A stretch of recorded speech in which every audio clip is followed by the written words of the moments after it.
Thank you very much. And first of all, I think we should thank Clifford Chance for once again making their offices available to us under quite difficult circumstances, I think, when a lot of building work is going on upstairs. Thank you very much, and particularly to Malcolm Sweeting, the senior partner who has continued a long tradition of senior partners supporting Birkbeck and actually going on to become governors of Birkbeck in at least 2 cases. So maybe you can send a message back to Malcolm that we would welcome him in that regard.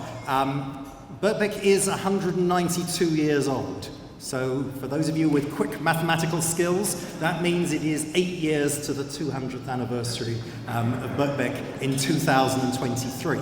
And we have, of course, ambitions for that 200th anniversary, ambitions which revolve around our students. So one ambition is that no student should be put off from studying at Birkbeck for financial reasons. And that doesn't just mean helping those who apply, it means also seeking out those who perhaps do the calculation and think, I can't afford it, and finding a way to help them fulfill their potential at Birkbeck. So that is a key element of as we move to our 200th anniversary.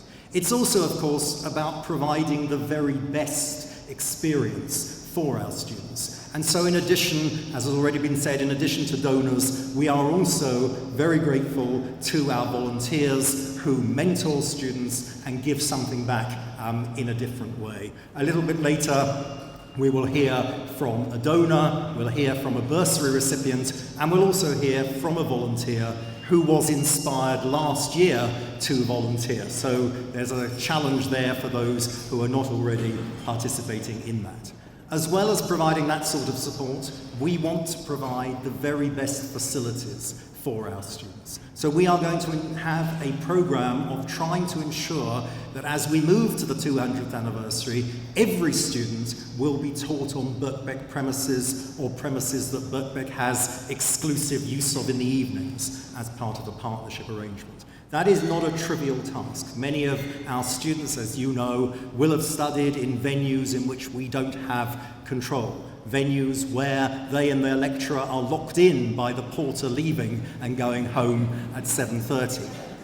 So our ambition is a threefold one. In the short term, to upgrade our premises, to upgrade teaching rooms, to make sure that what we do have is all of a very high standard.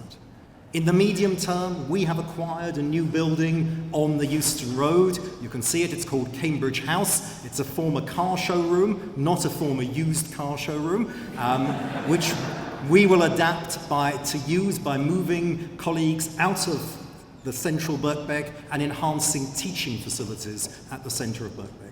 And finally, we will have a project which will deliver a new building, a new joint teaching facility, a joint research facility with, at the moment we're talking to UCL, a building that they will use during the day and that we will use during the evening. So all these things, I think, mean that Birkbeck is moving forward, but it means that Birkbeck is in need of your support. And in order to emphasize that support, we are going to have a reorganization of the team which delivers these sorts of events and delivers the finance and delivers the development function.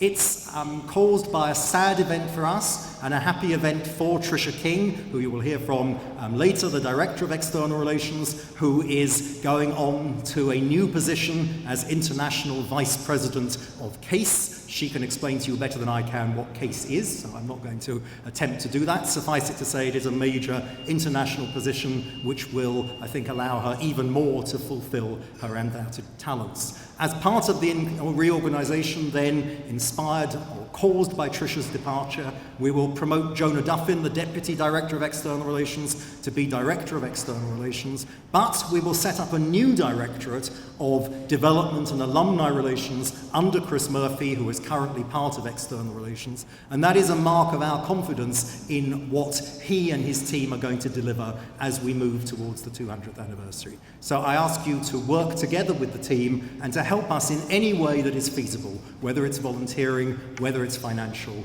or in whatever way. And we're now going to move on to a series, as I've said, of short remarks in which people talk about why they're involved with Birkbeck. We won't have a series of introductions. They'll just follow each other and tell you who they are. But I am going to tell you that the next one is Geraldine Sundstrom, who has been a significant donor to Birkbeck, who is going to tell us why she gives to Birkbeck. Thank you.